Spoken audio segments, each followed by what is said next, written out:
Hello दोस्तों, स्वागत करते हैं एक नए लेक्चर्स के साथ। तो लेक्चर नंबर 3 हमारा स्टार्ट होगा, जिसमें हम जीपी सीरीज कराएंगे। ठीक है, तो जैसा कि हमने एपी पढ़ा था उसी हिसाब से हम जीपी भी पढ़ेंगे। ठीक है, तो आइए आगे देख लेते हैं मेन जीपी क्या है।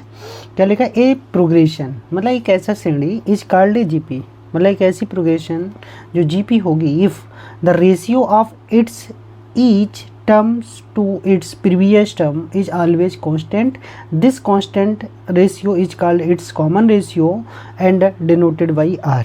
कहने का मतलब हमारा ये है कि जैसे कोई इस तरह से सीरीज दे रखी हो 2, 4, ठीक है, 8, 16, 32, 64 ऐसे दे रखी हो, तो क्या कह रहे हैं कि कोई भी टर्म और उसकी प्रीवियस टर्म, उससे पहले वाली टर्म, कोई भी ये टर्म तो इससे पहले वाली ये टर्म, मतलब इन सब का रेशियो, ठीक है, क्या आना चाहिए, सेम आना चाहिए। ठीक है, और जो सेम आएगा मतलब जो ऑलवेज कांस्टेंट होगा, मतलब सेम वैल्यू आएगी, वही हमारा क्या कहलाएगा, कॉमन रेशियो कहलाएगा, क्योंकि वो सबके बीच का रेशियो है। ऐसे 16 को 8 हर नेक्स्ट टर्म को प्रीवियस टर्म से डिवाइड कर रहे हैं। यहाँ पे तो कितना आ रहा है, 2। जैसे 4 को 2 से भाग करेंगे 2, 8 को 4 से भाग करेंगे 2, 16 को 8 से भाग करेंगे 2, 32 को 16 से भाग करेंगे 2, ऐसे यहाँ पे 2 2 2 आ रहा है, तो सबका ये बराबर आ रहा है 2। तो ये क्या है, कॉन्स्टेंट है रेशियो, और ये कांस्टेंट रेशियो ही क्या कहलाता है, हमारा कॉमन रेशियो कहलाता है, क्योंकि यहाँ पे हम डिवाइड कर रहे हैं इसलिए रेशियो। एपी सीरीज में हम डिफरेंस करते हैं इसलिए वहाँ पे कॉमन डिफरेंस बोला जाता है, सार्व अंतर, और यहाँ पे जो है कॉमन रेशियो, सार्व अनुपात होता है। ठीक है, इस चीज़ को ध्यान रखेंगे। गुणोत्तर श्रेणी हम पढ़ रहे हैं और इस कॉमन रेशियो को हम स्मॉल आर से डिनोट करते हैं। तो समझ गए होंगे जीपी सीरीज क्या होती है, हर टर्म को प्रीवियस टर्म से अगर डिवाइड करेंगे तो वो ऑलवेज इक्वल आना चाहिए सभी के। ठीक है, अब यहाँ के अनुसार जीपी सीरीज हम इस तरह से मान लें, फर्स्ट टर्म मान लिया ए है और कॉमन रेशियो आर है, तो इसमें क्या होता है, जो भी रेशियो, जैसे इसमें रेशियो 2 था हमारा, तो 2 पहला टर्म 2 था, 2 को 2 से गुणा करी 4, 4 को 2 से गुणा करी 8, 8 को 2 से गुणा करी 16, 16 2 से गुणा 32, 32 2 से गुणा 64, उसमें हम ऐड करते थे कॉमन रेशियो और इसमें हम मल्टीप्लाई करते हैं। ठीक है, ध्यान रखिएगा। तो अब मान लो क्या बताना चाह रहा है, जैसे फर्स्ट टर्म हमारा अगर ए है और कॉमन रेशियो जो है वो अगर हमारा आर है, तो सीरीज क्या बनने वाली, ध्यान से देखेंगे, A R square, A R Q and so on, A R की पावर n-1।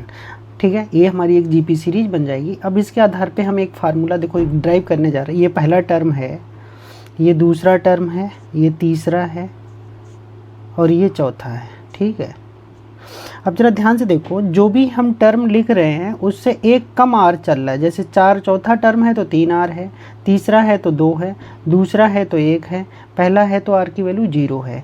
ऐसी जब nवा टर्म होगा तो उसमें आर का पावर कितना होगा, n-1 होगा। क्लियर है, तो यहाँ से हम n टर्म का फार्मूला निकाल सकते हैं, ए आर की पावर n-1। जैसे हमारा एपी सीरीज में था ए एन या टी एन जो भी लिखते ए प्लस n-1 इंटू डी, तो वहाँ पे हम ए और डी को देखते थे, यहाँ पे ए और आर को देखना है। ठीक है, वहाँ गुणा में आ रहा था n-1, यहाँ पावर में आ रहा है n-1, सेम वैसा ही चलेगा। समझ गए होंगे। तो n टर्म कैसे फाइंड करना है जीपी सीरीज का, ए आर की पावर n-1। ठीक है, अब इसी चीज़ को अगर हम दोबारा एक और तरीके से लिखना चाहें तो क्या लिख सकते हैं, जैसे A R square, A R cube, A R की पावर 4, ए आर की पावर 5, ऐसी लास्ट में पहुंच जाओ भाई, एल होगा। अब जरा ध्यान से देखो, इधर की तरफ जा रहे हो तो आर से गुणा होती जा रही हो रही है, और जब इधर से इधर आओ तो आर से क्या हो रहा है, डिवाइड हो रहा है। आर से क्या हो रहा है, डिवाइड होता चला जा रहा है। देखो 5 पावर, 4 पावर, 3 पावर, 2 पावर, तो ऐसे इधर घटेंगे तो एल अपॉन आर होगा, इससे और पहले आएंगे एल अपॉन आर स्क्वायर, इससे और पहले आएंगे आर क्यूब, ऐसे चलेगा। अब हम मान लो हमें एक एल का फॉर्मूला लिखना है, तो अंतिम पद हमारा क्या है, एल है, तो एल के लिए भी हम यही फार्मूला बना सकते हैं। तो एलवा पद या एनवा पद एक ही चीज़ तो है, ये भी एनवा पद, तो एनवा पद क्या होगा, ए आर की पावर n-1। अब दो फार्मूले एक ही जैसे हो गए। ये फार्मूला हम कब लगाएंगे, जब हमसे कोई टर्म फाइंड कराएगा, फाइंड टर्म। ठीक है, उसमें ही हम बताए थे पीछे वाले में, फाइंड टर्म। और ये कब करेंगे, number of terms, find number of terms जब भी आपसे निकलवाएगा तब ये वाला ऑफ टर्म्स, ये वाला फॉर्मूला यूज करेंगे। ठीक है, नंबर ऑफ टर्म्स के लिए ये वाला और एनी टर्म फाइंड करने के लिए ऊपर वाला। ठीक है, ध्यान रहेगा, इसको अच्छे से देखते रहिएगा। अब आगे की अगर हम बात करें तो ये हो गया Tn, ये वाला हमारा फार्मूला। अच्छा, अब ये आ रहा कोई, अभी हमने ये स्टार्टिंग से निकाला था n-वा पद, तो ये आ गया था। अब अगर अंत से हमें अगर n-वा पद निकालना हो तब क्या होगा, अंत से n-वा पद निकालना, तो फिर से वही सीरीज लिख लेते हैं, a आर स्क्वायर से लेके अंतिम l l upon R square. तो इधर जाने पे r बढ़ रहा है, मतलब गुणा हो रही है, उधर से आने पे 1 अपॉन आर। मतलब अगर इधर से सीरीज में जा रहे तो कॉमन रेशियो r है, अगर वापस की तरफ आ रहे तो कॉमन रेशियो 1 अपॉन आर है। तो अगर हम वही Tn वाला फार्मूला लगाएंगे, a आर की पावर n-1, तो a की जगह सीरीज इधर से स्टार्ट कर रहे हो एंड से, तो a की जगह तो l हो गया। अब r की जगह देखो इधर से इधर जा रहे हो तो 1 अपॉन आर आ रहा है n-1, तो ये बन गया l अपॉन आर की पावर n-1। तो इसको डैश से डिनोट कर लो, तो ये Tn डैश हो गया। Tn डैश का मतलब अंतिम से, अंत से n-वा पद, ये क्या हो गया, एंड से n-वा पद, ठीक है, nth टर्म फ्रॉम एंड, ठीक है। तो एंड से nth टर्म हमारी क्या बन जाएगी, l अपॉन आर की पावर n-1। वो आराम से समझा रहा हूँ, अच्छे से इसको करते रहेंगे, बहुत क्लियर हो जाएगा, ठीक है। तो ये यहाँ तक हमने क्लियर करा दिया, फर्स्ट पेज पूरा आपका। आगे बढ़ते हैं, आगे देख लीजिएगा। अब इसी चीज़ को जैसे हम पीछे वाले एपी में पढ़ाए थे, वही चीज़ यहाँ पे भी है। अगर कोई भी पद हमसे एंड से ज्ञात करवा रहा है, मान लो यहाँ पे वही फार्मूला है जो हम एपी में बताए थे कल वाले में, number of terms start and से देके स्टार्टिंग से कैसे निकालेंगे।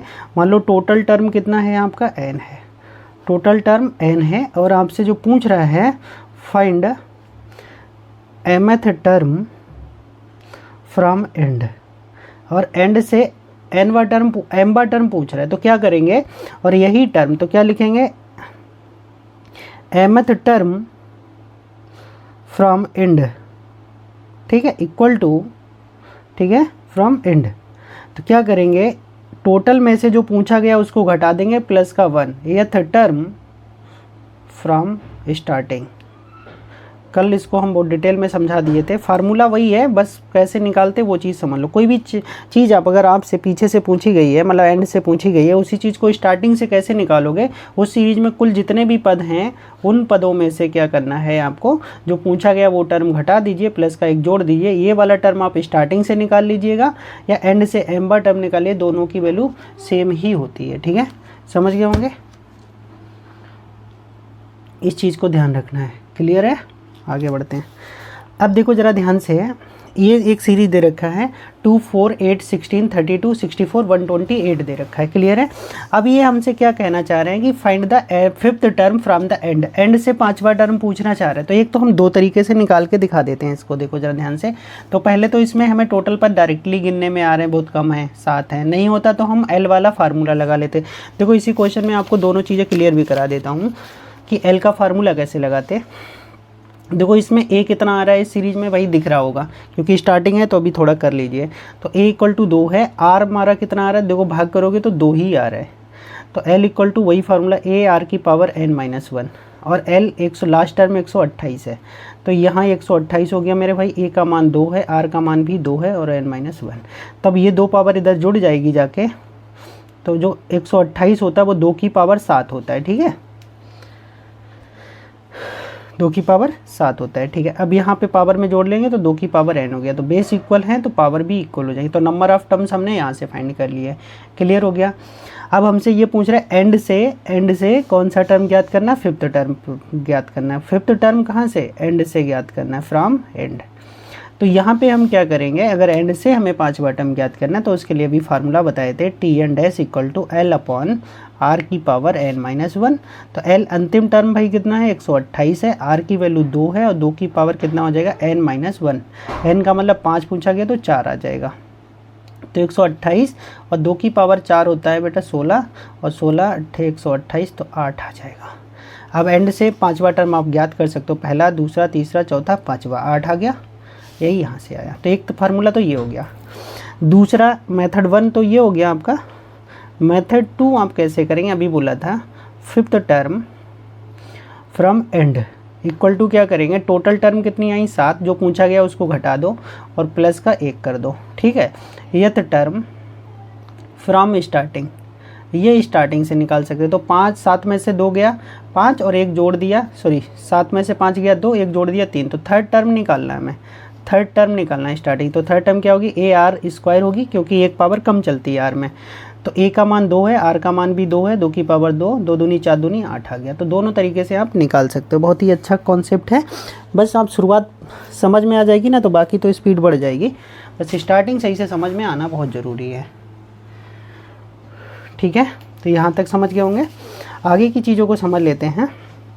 अच्छा, इसी में एक पूछा गया 7th term from the sequence √2, √10, 5 √2 each. तो क्या हो जाएगा, ए आर की पावर 6 हो जाएगा 7th टर्म।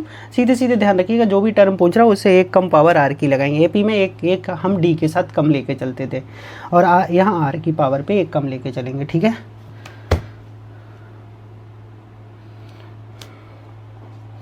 तो क्या हो जाएगा उस चीज़ को ध्यान से देखेंगे। सिंपली आपको पता है √5 हमारा आर आ रहा है यहाँ से, और ए का मान √2 है, सिंपली लगा दीजिएगा, इतना आसान तो है। अब देखो क्या लिखा है, if the first term of A G P V5, first term 5 है, मतलब ए का मान 5 है, कॉमन रेशियो -5 है, और लास्ट टर्म ये दे रखा है, नंबर ऑफ टर्म्स ज्ञात करवा रहा है। तो कितना आसान हो जाएगा, L = AR की पावर n-1 लगा दो भाई, सिंपल। अब इसको मैं हल क्या बताऊँ, ऐसे समझ लो, ये जो होता है 3125 5 की पावर 5 होता है, ठीक है। अब यहाँ पे देखो क्या बन जाएगा, 5 से काट लेंगे एक, तो 5 की पावर 4 बचेगा, तो यहाँ -5 की पावर n-1 हो गया। और इधर भी हम जो 4 पावर है उसको -5 की पावर 4 लिखें या 5 की पावर 4 लिखें, क्योंकि इवन है, कोई दिक्कत आएगी नहीं। बेस इक्वल है, पावर इक्वल कर दी, 4 n-1 के इक्वल होगा, n = 5 आ जाएगा, ठीक है। तो ये बहुत आसान चीज़ें हैं, इनको करने में टाइम वेस्टिंग नहीं करेंगे, इनको सीधे हिंट से ही समझा देंगे, ठीक है। अब यहाँ पे समझ लीजिएगा, if the 10th term of A G P is 9, 10th term है, 10th टर्म का मतलब ए आर की पावर 9, 9 हो गया, ठीक है।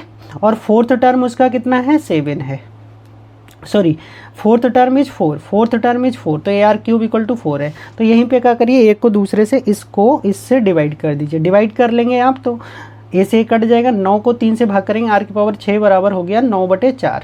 यहाँ से वर्गमूल ले लेंगे तो 2 पावर 6 से 2 बचेगा, 1/2 पावर होती है वर्गमूल में, 9 और 4 का वर्गमूल करेंगे तो 3/2 आ जाएगा। तो R³ की वैल्यू मिल गई हमें यहाँ से, ठीक है। अब R³ मिल गया तो अब क्या करेंगे, जरा ध्यान से देखो, R³ की वैल्यू अगर हम इक्वेशन नंबर 2 में लगा दें, इक्वेशन नंबर 2 में लगा दें, तो R³ 3/2 है, तो 2 ऊपर चला जाएगा, 8/3 आ जाएगा, ठीक है।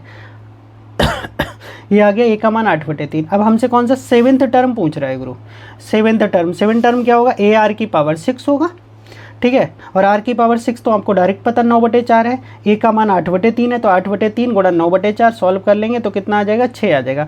यहाँ पे एक क्वेश्चन पे ट्रिक लगेगी। ट्रिक क्या है, जैसे यहाँ पे चीज़ को ये समझिएगा, इन्हें 10th टर्म पूछा,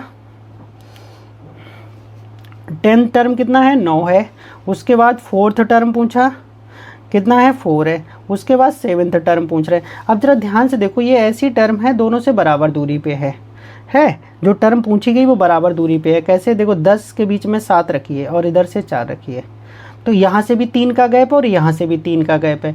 जब ये गैप बराबर होता है तो हम क्या करते हैं, जो भी हमें टर्म दे रखा है उसी का हम सीधे सीधे वर्गमूल निकाल लेते हैं। जैसे 10वीं टर्म कितनी दे रखी थी भाई, 9, और चौथी टर्म 4 दे, 9 चौक 36, इसका वर्गमूल आ गया 6। बट ये ध्यान रखना, जो पूछा गया वो दोनों से बराबर दूरी पे होना चाहिए, ठीक है। तब हम उसको रूट के साथ दोनों के पदों की गुणा करके वर्गमूल ले लेंगे तो बीच का पद निकल जाएगा, ठीक है। ये आगे कॉन्सेप्ट में भी सीख जाओगे। यहाँ तक क्लियर है, आगे देखते हैं।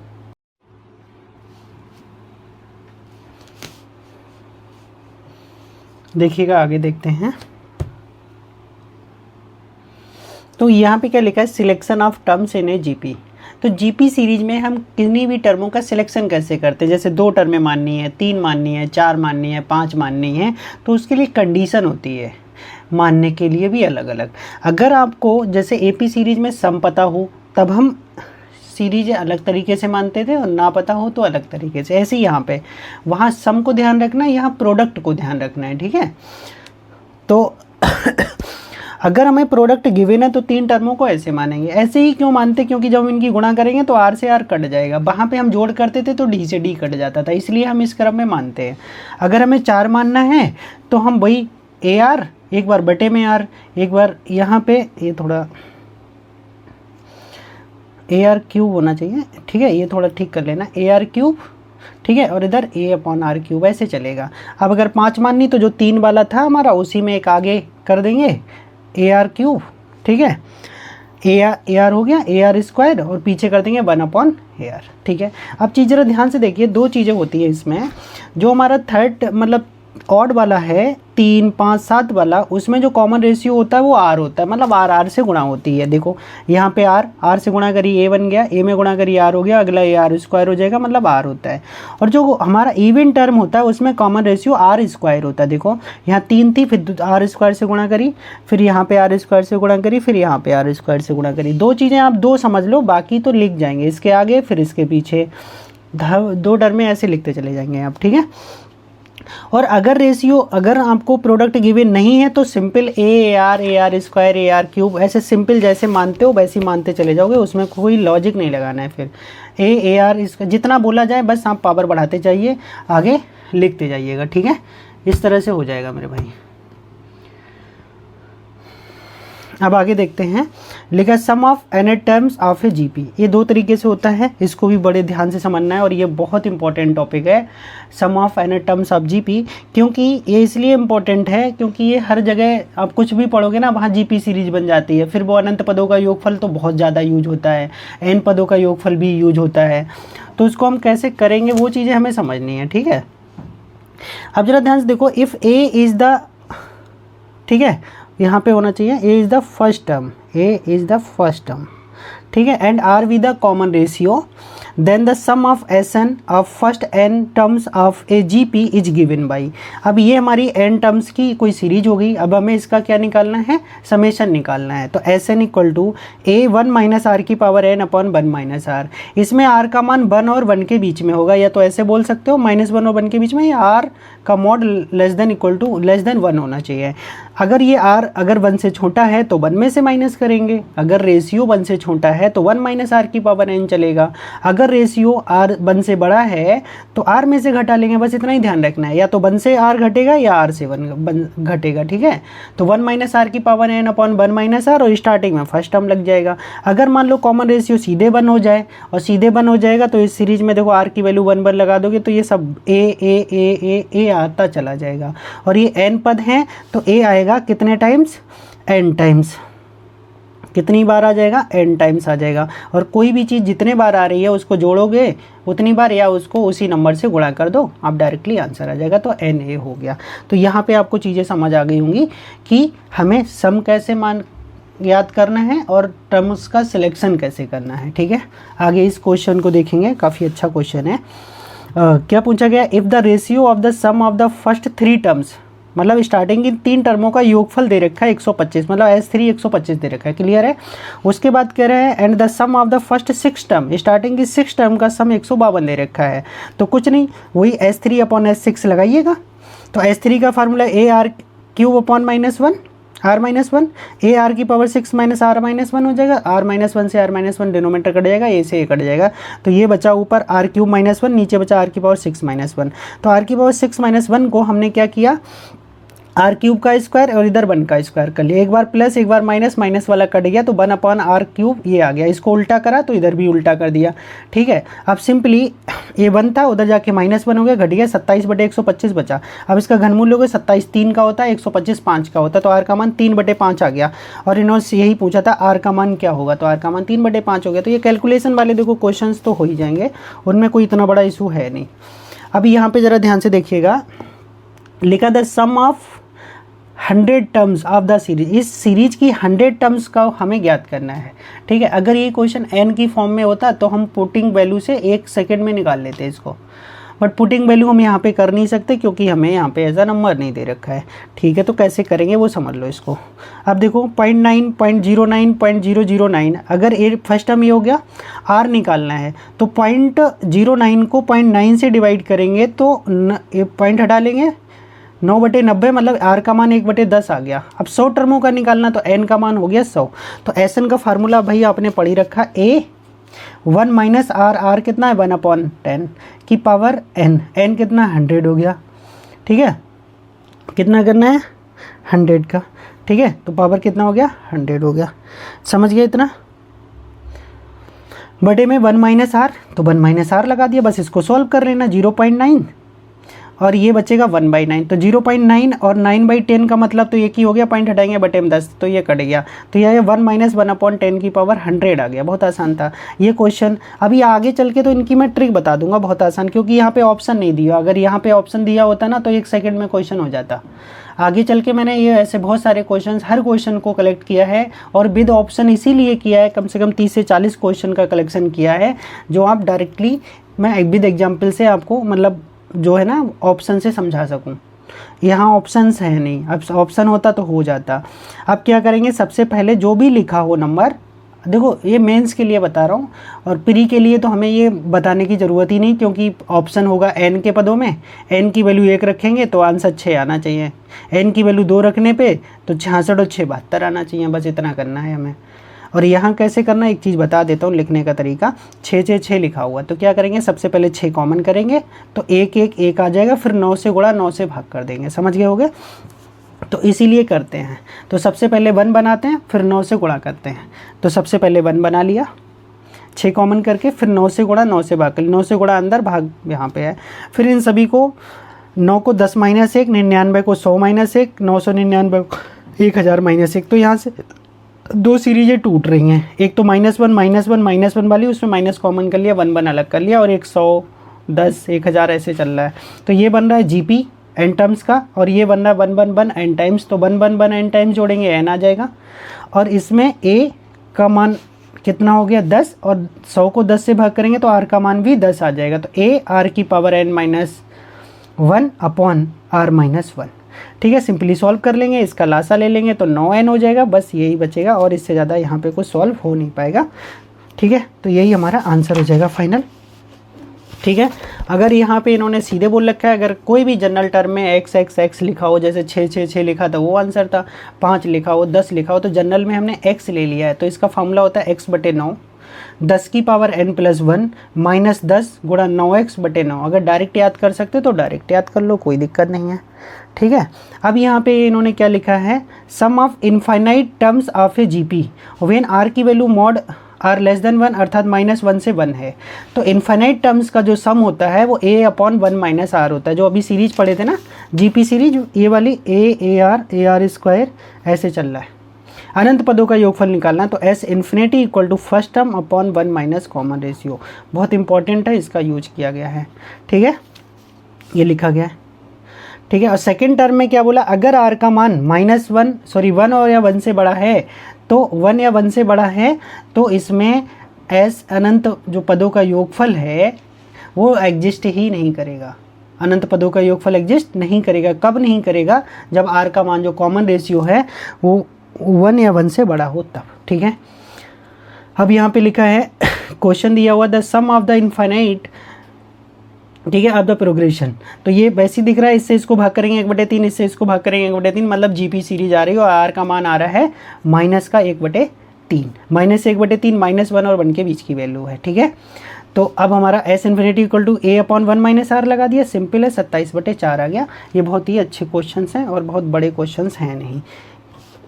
ठीक है, अब आगे चलते हैं, ज्योमेट्रिक प्रोग्रेशन क्या होता है, सॉरी ज्योमेट्रिक मीन क्या होता है उसको समझाएंगे अब। ठीक है, देखिएगा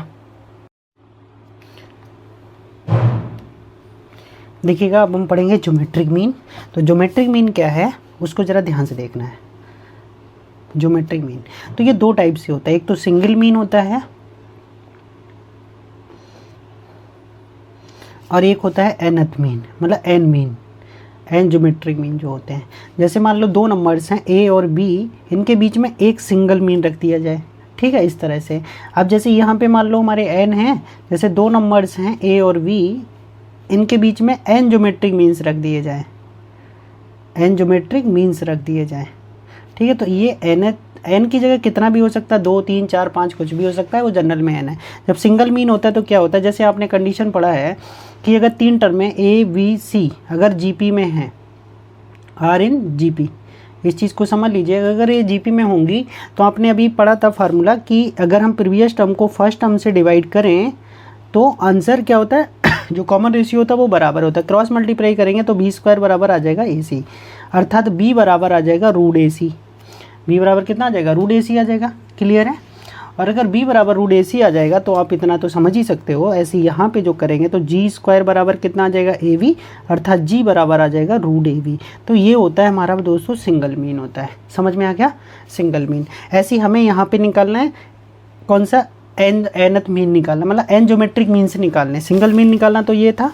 अब जैसे मान लो 4 और 9 के बीच का निकालना है, ठीक है। यहीं पे एक क्वेश्चन दे रखा है 4 और 9 के बीच का निकालना, तो सिंपल करेंगे 4 गुणा 9 36 और वर्गमूल ले लेंगे 6। तो सिंगल मीन बहुत आसानी से समझ गए होगे। ठीक, अब यहाँ पे एन ज्योमेट्रिक मीन समझने की कोशिश करेंगे। देखो जरा ध्यान से। तो अब मान लो अभी थोड़ा डिटेल में यहाँ पे मैं क्लियर करके समझाता हूँ। जैसे ए इनके बीच में एन ज्योमेट्रिक मीन्स हैं, बहुत क्लियर, इसको ओपन करके बिल्कुल बता देंगे। अब देखो ये सीरीज का फर्स्ट टर्म है और ये सेकेंड टर्म है और ये थर्ड टर्म है, फोर्थ टर्म है, फिफ्थ टर्म है। ऐसे ये हमारा n+1 टर्म है और ये n+2 टर्म है। क्यों है ये, ज़रा ध्यान से देखो। बीच में n तो ज्योमेट्रिक मीन ही हो गए, n तो ज्योमेट्रिक मीन हो गए।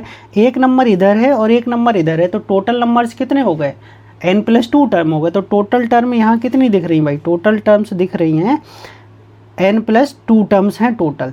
अब जरा ध्यान से देखो, ये ज्योमेट्रिक मीन तो पहला है बट टर्म सीरीज का दूसरा है। और आपको पता है हमें जैसे कोई भी पद लिखना हो, Tn इक्वल टू फार्मूला क्या होता है, AR की पावर n-1 होता है, अर्थात जो भी पद लिखना हो उससे एक कम पावर चलती है AR की।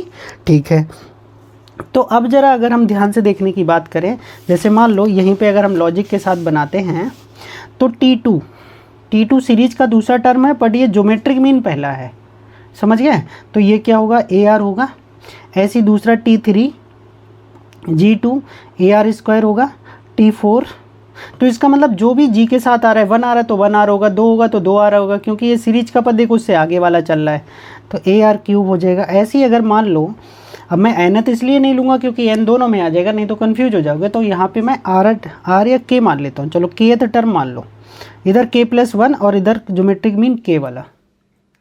अगर K वाले ज्योमेट्रिक मीन की बात करेंगे दोस्तों तो AR की पावर K-1 होगा, K-1 नहीं होगा, K ही होगा, क्योंकि टर्म K+1 निकाल लो, ज्योमेट्रिक मीन ये निकाल लो, तो क्या आ गया, AR की पावर कितना आ गया, K आ गया। यहाँ तक क्लियर है, AR की पावर K आ गया भाई। तो ज्योमेट्रिक मीन आके अटक गया हमारा, तो K मतलब कोई भी, K की जगह कोई भी वैल्यू लगा सकते हैं। AR की पावर K-1 नहीं, AR की पावर K, बार बार K-1 लिखा जा रहा है, तो AR की पावर K, ये बन गया हमारा फार्मूला। अब हमारे पास देखो इसमें किस चीज़ की दिक्कत आ रही है, दिक्कत सिर्फ कुछ नहीं आ रही, हमें A पता चल जाए और R पता चल जाए। मेन रूप से R पता चल जाए, अगर R पता चल गया तो आप सारे ज्योमेट्रिक मीन निकाल सकते हो आसानी से। तो R निकालने के लिए हम यहाँ पे एक फार्मूले को, ठीक है, तैयार करेंगे कि R कैसे निकले। अब जरा ध्यान से देखो, A इक्वल टू आपने फार्मूला पढ़ा है, क्या होता है, अंतिम पद, ये होता है अंतिम पद। तो यहाँ पे देखो जरा, इस सीरीज में अंतिम पद हमारा B है, अंतिम पद कितना है, B है, तो B हो गया। फर्स्ट टर्म तो A ही है, सही है। R को R ही लिख लो। पद यहाँ पे N नहीं है, यहाँ पे N+2 पद हैं, उसमें से एक घटा लेंगे, ठीक है।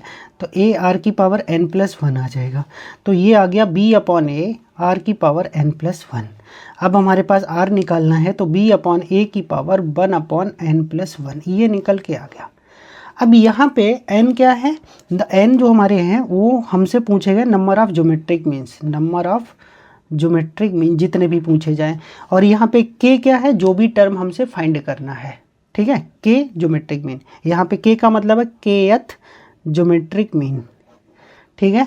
अब यहाँ पे एक क्वेश्चन से करवा देते हैं, जैसे आपको फिर बहुत सारा क्लियर हो जाएगा। जैसे मान लो यही लिखा, 2 और 16 के बीच में 3 ज्योमेट्रिक मीन ज्ञात करो। 2 और 16 के बीच में 3 ज्ञात करने, तो G1 G2 G3, ठीक है, 3 हो गए। अब देखो 3, तो n का मान हमारा 3 हो गया, ठीक है। अब ज्योमेट्रिक मीन जो भी निकालोगे k की जगह हम वैल्यू उठा के वो लगाते चले जाएंगे। अब सबसे पहला काम हमारा R निकालना। R कैसे निकलेगा, B को A से डिवाइड करें, 16/2, पावर में कितना आ जाएगा, 1/n+1। n+1 का मतलब ये 3 है, तो 3 + 1, तो 2 से भाग करेंगे 16 को, तो 8 आ जाएगा, तो 8 की पावर 1/4 आ गया, ये आ गया हमारा R। अब मान लो अगर हमें G1 निकालना, तो G1 क्या होगा, G1 सीरीज का दूसरा टर्म होता है, तो AR आ जाएगा सिर्फ। A का मान हमारा कितना दे रखा है, 2, और ये है हमारा R, 1/8 की पावर 1/4, ऐसे निकलता रहेगा, ठीक है। अब 8 को भी अगर हम पावर के रूप में लिखना चाहें तो 2 और 8 2 की पावर 3 होता है, ठीक है। तो ऐसे भी कर सकते हो, चलो यहाँ से और थोड़ा कर लें, तो 2 की पावर 3 1/4, तो इसको सिंपली 2 की पावर 3/4 ऐसे भी लिखा जा सकता है, ठीक है। ये आ गया, सॉरी बटे में 8 नहीं, वो तो ऊपर 8 चल रहा है, 8 की पावर 1/4, यहाँ पे गलती हो गई, सॉरी 8 बटे, ठीक है। तो 8 बटे अगर 3 की पावर 4 करेंगे तो 3 की 1/4 भाई, और 2 की पावर हो जाएगा 3/4। तो ये 2 की पावर, यहाँ से इसको हटा दो, अभी यहीं पे लिखे AR है तो 2, और ये है 2 की पावर 3/4। अब 2 की पावर 3/4 यहाँ से, एक पावर यहाँ से, तो 3/4 और एक जुड़ेगा तो हमारा यहाँ से कितना हो जाएगा, 2 की पावर हो जाएगा 4 और 3 7/4। ये पहला आ गया। अब दूसरा निकालना है तो G2 निकालना है, तो वो क्या हो जाएगा, AR² हो जाएगा। तो 2 R की वैल्यू है 2/3, सॉरी 2 की पावर 3/4, और इसकी पावर 2 लगने वाली है, तो 2 से 2 कट जाएगा, तो 2 और 2 की पावर 3/2, एक जोड़ देंगे इसमें, तो 2 की पावर 3 दूनी 5/2 हो गया, ठीक है। ऐसी G3 निकालेंगे, AR² हो गया, ठीक है, AR³ हो गया, तो 2, और ये आ गया 2/3 की पावर, अरे यार बटे में 3 क्यों हो रहा है बार बार, ये 3/4, ठीक है। और इसकी पावर कितना करना है, 3 करना है, तो ये 2 की पावर 1 और 3 3 9/4, तो 2 की पावर 9/4, 4 जोड़ेंगे 4 13, तो 2 की पावर 13/4 हो जाएगा। तो ऐसे जितने भी अर्थमेटिक मीन निकालना चाहो आप निकाल सकते हो, बहुत ही आसान वे में, कोई भी दिक्कत आने वाली नहीं है इसमें, ठीक है। अब आगे बढ़ते हैं, ज़रा थोड़ा ध्यान से समझिएगा। ये क्वेश्चन दिया हुआ है, आप बिल्कुल कर सकते हैं, कोई दिक्कत नहीं आएगी, खुद से निकाल लेना। सेम कंडीशन है, G1 G2 G3, आपसे 3 मीन दे रखे हैं, ठीक है। और तो अगर हमें G1 निकालना है तो G1 आपको पता है, G1 क्या होता है, AR, ठीक है, A और R, ठीक है। अब यहाँ पे देखो इन्होंने R का मान सीधे सीधे उसी के अंदर ही लिख दिया है। अगर आप R निकालते हैं तो इन्होंने R का मान क्या करा है, सीधे रख दिया है, AR, R का मान ऐसे निकाल लिया। बट आप अगर वैसे R का मान देखो, अगर मैं साइड से निकाल के बताऊँ, ठीक है, R का मान क्या होता है, B/A, मतलब 1/4, और अपॉन में A, वो बटे में ही 4 हो जाता, की पावर N+1, अपॉन में n का मान 3 है, तो 3 1 4, तो 4 की पावर कितना हो जाता, वही 1/4, तो ये R का मान आ जाता। तो R का मान हो गया 1/16 की पावर 1/4, बस ऐसे चलते रहना है। अब इसको जब काट देंगे तो ये हो जाएगा कितना, 1/2 की पावर 4, तो जब 1/2 की पावर 4 हो जाएगा तो सिर्फ R का मान 1/2 ही आ जाएगा, बार बार करने की ज़रूरत ही नहीं, तो R का मान सिंपली 1/2 आ गया।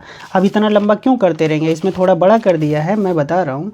तो G1 कितना हो जाएगा भाई, AR, A का मान 4 है, R का मान 1/2 आ गया, तो ये 2 आ गया, देखो सिंपली आ रहा है, बस अलग से निकाल लो ना, इतना लंबा चौड़ा क्यों करेंगे। AR², तो ये 2 है, तो ये सॉरी 4 है R का मान, ये 1/4 1 आ जाएगा। फिर G3 निकालेंगे, AR³ हो जाएगा, तो ये 4 1/2 की घात 3 मतलब 8 हो जाएगा, तो 1/2 आ जाएगा, बस ये निकल गए, ठीक है। तो R आसानी से अलग निकाल लो, अगर R आप इतना लंबा चौड़ा साथ साथ में करते रहेंगे तो टाइम लग जाएगा, ठीक है। अब इन्होंने क्या पूछा है, the product of the 3 geometric means, तीनों का प्रोडक्ट पूछा, तो तीनों का प्रोडक्ट निकाल लेंगे, कितना आ गया, 1 आ गया, ठीक है। और वैसे भी क्या बोला गया, जो भी ज्योमेट्रिक मीन होते हैं, जितना भी पावर पूछा जाए तो प्रोडक्ट तो हमें निकालने की ज़रूरत ही नहीं होती। तो प्रोडक्ट कैसे निकालते हैं, जितना भी पूछा जाए √AB, और जितना पावर पूछा जाए सबका, ठीक है। 3 पूछा जा रहा तो 3 पावर कर दो। अभी देखो 4 गुणा 1/4, इसकी पावर रूट लगाओगे, पावर 3 लगाओगे, तो 4 से 4 करिए, 1 का वर्गमूल 1, और 1 की पावर 3 करोगे तो 1 तो डायरेक्टली निकाल सकते हो ये फार्मूले से। The product of n geometric mean between 2 numbers is the nth power of the single mean. तो अगर ये 3 का पूछ रहा था तो हम क्या करते, 3 नहीं निकालते, सिंपली जो हमारा सिंगल मीन होता है उसी की पावर लगा दो। इसमें n था तो n लगा दी, उसमें 3 का पूछ रहा तो 3 लगा देते, तो 4 गुणा 1/4 का 1 आ जाता, 1 की पावर 3 1 आ जाता। अब देखो वही एबव क्वेश्चन को शॉर्ट ट्रिक के माध्यम से एक लाइन में निकाल दिया, समझ में आ गया होगा। अब इतना बड़ा क्वेश्चन करने की ज़रूरत ही नहीं थी। तो यहाँ तक क्लियर है, आगे देखेंगे। ये मैंने कल आपको तीनों चीज़ें समझाई थी कि अगर हमारे लिए इस तरह से क्वेश्चन दे रखा हो, ठीक है, find the value of n if the, ये क्या है, ज्योमेट्रिक मीन है 2 नंबर्स a और b का बीच का, तो जो भी लिखा n+1 और b की पावर n+1 अपॉन a की पावर n और b की पावर n। अब ये a b के बीच का सिंगल मीन है तो √AB हो जाता, ठीक है। इसको हम सॉल्व करते, n का मान निकाल लेते। तो हम इतना नहीं करेंगे, हमने कल ही बताया था कि जो लोअर पावर होती है लोअर पावर यहाँ n दिख रही है तो उसको 1/2 के बराबर कर ले माइनस में, ठीक है। AP में बोला था अर्थमेटिक मीन में -1 के बराबर कर लो, ठीक है, -1 के बराबर, सॉरी -1 के बराबर नहीं, 0 के बराबर। और HM में बोला था -1 के बराबर कर लो, तो 0 -½ और -1। ये किसके लिए? AP के लिए, GP के लिए और ये HP के लिए। बस 3 चीज़ें आपको याद रखना है, ठीक है। तो इसको सॉल्व नहीं करना है, क्या करना है, लोअर वैल्यू को -½ के इक्वल कर लेंगे, बस वही आंसर हो जाएगा। अब यहाँ पे कुछ प्रॉपर्टी हैं, उनको ज़रा ध्यान से समझ लेंगे। प्रॉपर्टी क्या कहती है कि अगर ABC GP में है तो सेम नंबर से गुणा करें या सेम नंबर से भाग करें तो दोनों GP ही बनी रहेंगी, ठीक है। अब अगर मान लो यहाँ पे आपको 2 सीरीज दे रखी हैं, A1 B1 C1 GP में है, एक दूसरी series A2 B2 C2 GP में है, क्लियर है। अब ये कह रहे हैं कि दोनों सीरीजों की गुणा करा दो करस्पॉन्डिंग टर्म की, या करस्पॉन्डिंग टर्म्स को डिवाइड कर दो तो भी GP बनी रहेगी। ABC अगर GP में है तो उनको उल्टा कर दो तो भी वो GP में बना रहेगा, बट रेशियो पहले जो भी चल रहा था उसका उल्टा रेशियो आ जाएगा। यहाँ पे देखिएगा, ये बहुत इंपॉर्टेंट ट्रिक है, बहुत बार पूछी गई है, ठीक है। इसको समझिएगा, लिखा है ABC R in GP, ABC R in GP, तो log ABC अगर पूछा जाएगा तो AP में हो जाएगा, और अगर log ABC AP में है तो ABC GP में हो जाएगा। ये ध्यान रखिएगा, बहुत इंपॉर्टेंट है। अगर ABC AP में दे रखा है तो आपसे पावर्स में पूछ ले, किसी भी नंबर, सेम नंबर की पावर में यही पद अगर चढ़ा दिए जाए तो वो GP सीरीज बन जाती है, ठीक है। इसको देखो, in the GP the term of equidistance from starting and ending in the multiply from, ठीक है, क्या लिखा है, अगर मल्टीप्लिकेशन इन द फॉर्म, इस फॉर्म में अगर किया जाए, जैसे मान लो ये GP है, ठीक है, तो फर्स्ट का और लास्ट का जो प्रोडक्ट आएगा, सेकंड फर्स्ट, ठीक है, और इधर से सेकंड लास्ट का प्रोडक्ट, ऐसे इधर से थर्ड का प्रोडक्ट हमेशा क्या होता है, बराबर होता है। जैसे हम पीछे पढ़े थे AP सीरीज में कि फर्स्ट पद का और अंतिम पद का योगफल बराबर होता है स्टार्टिंग से और एंड से इक्विडिस्टेंस पदों का योगफल के बराबर होता है। तो वही यहाँ से देखो, 16 दूनी 64 दूनी 128, फिर इधर से दूसरा 32 चौक 128, 16 8 128, बराबर दूरी पे बराबर ही रहते हैं। ये बहुत इंपॉर्टेंट पॉइंट है। अगर XYZ GP में है और सबके सब 1 से बड़े हैं तो log X प्लस के log X प्लस के Y प्लस के Z प्लस के AP में होगा। अगर इसी को किसी भी नंबर से डिवाइड कर दिया जाए तो वो AP में बन जाएगा, ठीक है।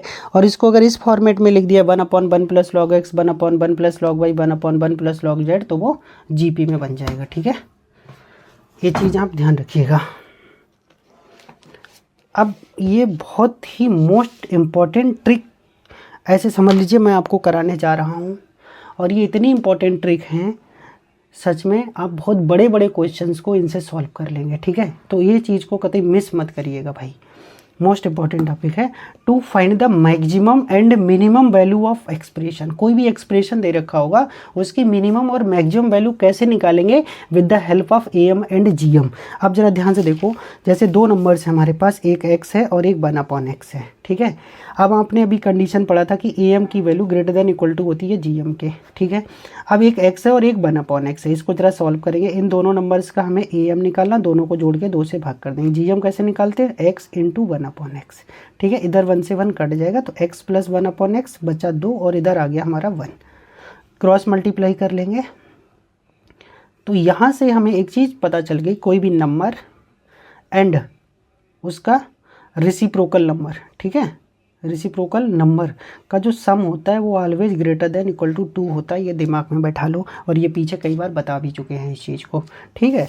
तो उसी चीज़ को यहाँ पे यूज किया गया है। देखो, इनने बोला in any triangle ABC the minimum value of, इसकी मिनिमम वैल्यू पूछी गई है, बहुत ध्यान से देखेंगे तो यहाँ पे 3 वैल्यू हैं, तो AM ग्रेटर देन GM होता है। तो वहीं पे ये तो कंडीशन अभी हम बता ही चुके हैं, कोई दिक्कत नहीं कि AM कैसे निकलता है GM कैसे निकलता है 2 नंबर्स का। अब जरा ध्यान से देखो, जो साइन हमारा ये क्वेश्चन था, sin square plus sin A plus 1/sin A, तो हमने क्या किया, इन सबको बटे में कर दिया, मतलब साइन जो तीनों के बटे में था अलग एक बटे में था वो तीनों के अलग अलग बटे कर दिया। तो यहाँ से साइन ए बचा, यहाँ से 1 अपॉन साइन ए बचा, ये बना गया।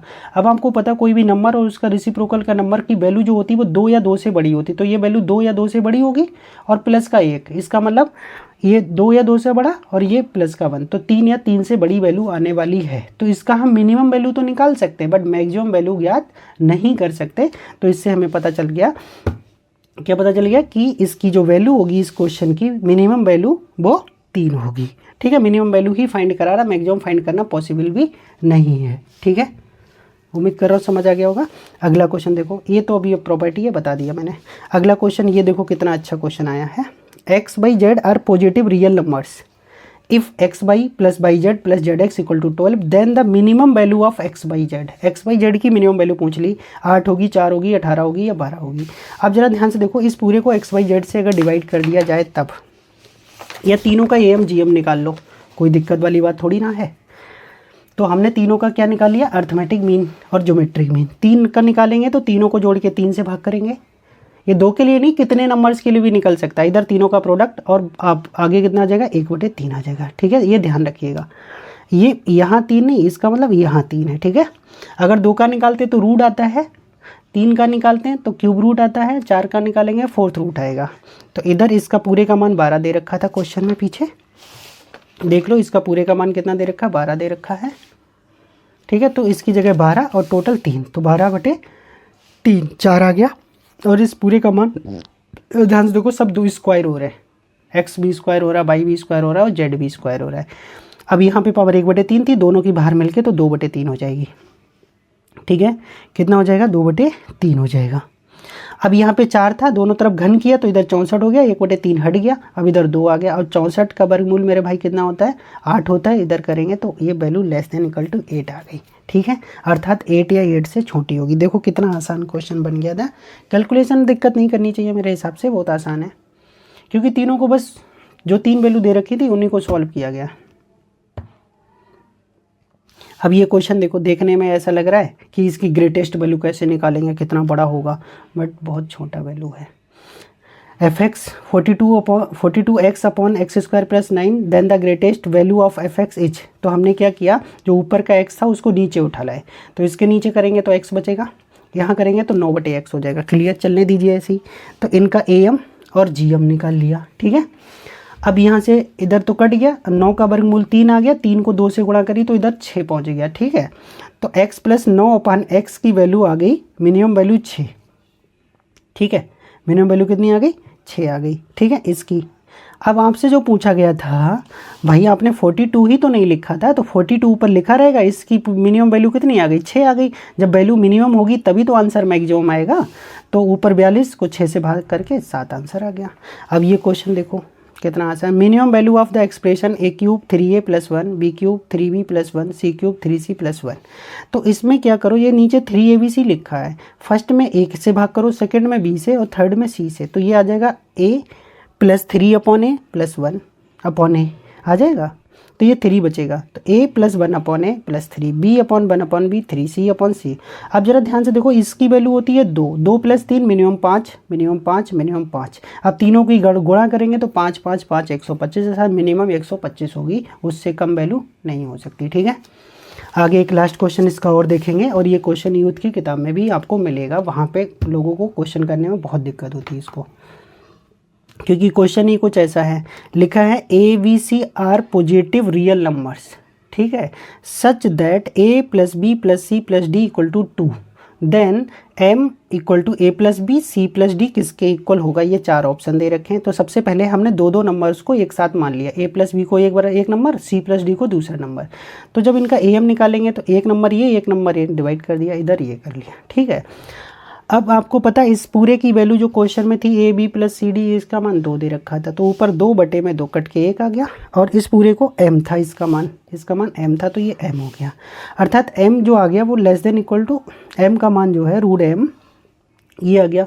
अब इसका अगर आप स्क्वायरिंग करेंगे तो भी ये 1 का स्क्वायर बन ही रहेगा, अर्थात लेस देन इक्वल टू 1 रहेगा, m का मान लेस देन इक्वल टू 1 रहेगा।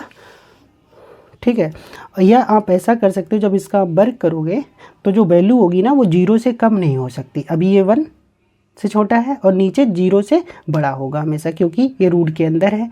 तो 0 और 1 के बीच में ही रहेगा। आपको पता है कि रूट कभी भी नेगेटिव नंबर्स नहीं देगा, तो ये ऑलवेज पॉजिटिव रहेगा बट 1 से छोटा रहेगा। तो 0 से बड़ा और 1 से छोटा, ये ऑप्शन ठीक हो जाएगा। ठीक है, समझ गए होगे। एक कंडीशन है कि ये फर्स्ट टर्म है और ये लास्ट टर्म है। अगर हम ऐसे पदों के योगफल से a घटा लें, नीचे l घटा लें, तो ये r दे देता है। ये भी एक इम्पॉर्टेंट फार्मूला है। ठीक है, तो इतना कर लिया, आगे पढ़ते हैं। अब आपको HP पढ़ाते हैं।